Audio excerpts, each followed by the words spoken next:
चलते समय बड़े प्रेम से श्री रामचंद्र जी ने मुनि से कहा कि हे नाथ, बताइए हम किस मार्ग से जाएं।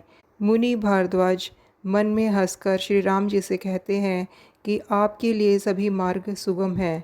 फिर उन्होंने 4 शिष्यों को, जो बहुत जन्मों से पुण्य किए हुए थे, श्री रामचंद्र जी के साथ कर दिया। जब वे किसी गांव के पास होकर निकलते हैं, तब स्त्री पुरुष दौड़कर उनके रूप को देखने लगते हैं। जन्म का फल पाकर वे सदा के अनाथ सनाथ हो जाते हैं और मन को नाथ के साथ भेजकर शरीर के साथ न रहने के कारण दुखी होकर लौट आते हैं। तदंतर श्री रामचंद्र जी ने विनती करके 4 ब्रह्मचारियों को विदा किया। वे मन चाहे वस्तु अनन्य भक्ति पाकर लौटे। यमुना जी के पार उतरकर सब ने यमुना जी के जल में स्नान किया, जो श्री रामचंद्र जी के शरीर के समान ही श्याम रंग का था। यमुना जी के किनारे पर रहने वाले स्त्री पुरुष यह सुनकर कि निषाद के साथ 2 परम सुंदर सुकुमार नवयुवक और एक परम सुंदरी स्त्री आ रही है, सब अपना अपना काम भूलकर दौड़े और लक्ष्मण जी, श्री राम जी और सीता जी का सौंदर्य देखकर अपने भाग्य की बड़ाई करने लगे। उनके मन में परिचय जानने की बहुत सी लालसा भरी है, पर वे नाम गांव पूछते सकुचाते हैं। उन लोगों में जो वयोवृद्ध और चतुर थे, उन्होंने युक्ति से श्री रामचंद्र जी को पहचान लिया।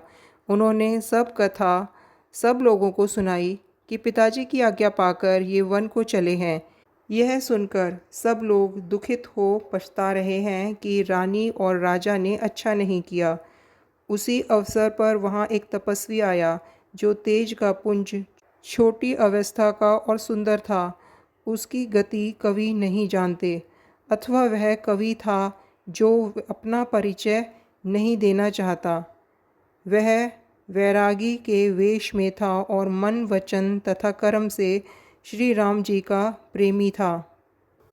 अपने इष्ट को पहचानकर उसके नेत्रों में जल भर आया और शरीर पुलकित हो गया। वह दंड की भांति पृथ्वी पर गिर पड़ा।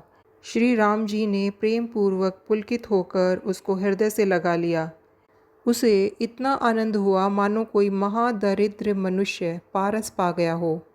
सब कोई देखने वाले कहने लगे कि मानो प्रेम और परमार्थ दोनों शरीर धारण करके मिल रहे हैं। फिर वह लक्ष्मण जी के चरणों लगा। उन्होंने प्रेम से उसको उठाया।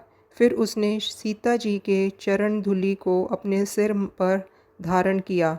माता सीता जी ने भी उसको अपना छोटा बच्चा जानकर आशीर्वाद दिया। फिर निषाद राज ने उसको दंडवत किया। श्री राम जी का प्रेमी जानकर वह निषाद से आनंदित होकर मिला। इधर गांव की स्त्रियां कह रही हैं, हे सखी, कहो वो माता पिता कैसे हैं जिन्होंने ऐसे सुंदर सुकुमार बालकों को वन में भेज दिया। श्री राम जी, लक्ष्मण जी और सीता जी के रूप को देखकर सब स्त्री पुरुष स्नेह से व्याकुल हो जाते हैं। तब श्री रामचंद्र जी ने सखा गुह को अनेकों तरह से घर लौट जाने के लिए समझाया। श्री राम जी की आज्ञा को सिर चढ़ाकर उसने अपने घर को गमन किया। फिर सीता जी, श्री राम जी और लक्ष्मण जी ने हाथ जोड़कर यमुना जी को पुनः प्रणाम किया और सूर्य कन्या यमुना जी की बड़ाई करते हुए सीता जी सहित दोनों भाई प्रसन्नतापूर्वक आगे चले। रास्ते में जाते हुए उन्हें अनेकों यात्री मिले। वे दोनों भाइयों को देखकर उनसे प्रेम पूर्वक कहते हैं कि तुम्हारे सब अंगों में राज चिन्ह देखकर हमारे हृदय में यह सोच होती है कि ऐसे राज चिन्हों के होते हुए भी तुम लोग रास्ते में पैदल ही चल रहे हो। इससे हमारी समझ में आता है कि ज्योतिष शास्त्र झूठा ही है। भारी जंगल और बड़े बड़े पहाड़ों का दुर्गम रास्ता है। फिर तुम्हारे साथ सुकुमारी स्त्री है। हाथी और सिंहों से भरा यह वन देखा तक नहीं जाता। यदि आज्ञा हो तो हम साथ चलें। आप जहाँ तक जाएंगे वहाँ तक पहुँचकर फिर आपको प्रणाम करके हम लौट आवेंगे। इस प्रकार वे यात्री प्रेमवश पुलकित शरीर हो और नेत्रों में जल भरकर पूछते हैं, किंतु कृपा के समुद्र श्री रामचंद्र जी कोमल विनय युक्त वचन कहकर उन्हें लौटा देते हैं।